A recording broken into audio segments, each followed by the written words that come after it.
Look, I think at the end of the day, you're always making a decision with what's best for you. Like every person has a wish list of what it is that you're looking for. Knowing what your non-negotiables are and what your negotiables are is really important. I remember buying my last property, a bit more emotion involved. It was the property I was planning to live in.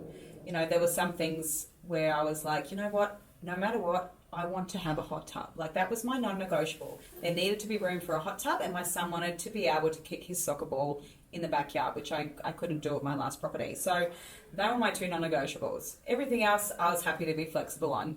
So, they might seem really trivial to some people, but, when you're scouring through hundreds of properties, it really does help you to narrow down quickly what will and won't work for you. So, understanding, I think, what it is that you want, what you're looking for, the area, for me, being close to parks, schools is really important. I needed to, think about what school do I want my son to go to, because, buying this property, we're likely to be there for quite a few years, and where I bought my current property, it's in a position where, my son, now that he's older, is able to actually, ride to and from school. That impacts my life so heavily, knowing that, he can get himself to and from school, and going through high school, that's going to be something that he can do.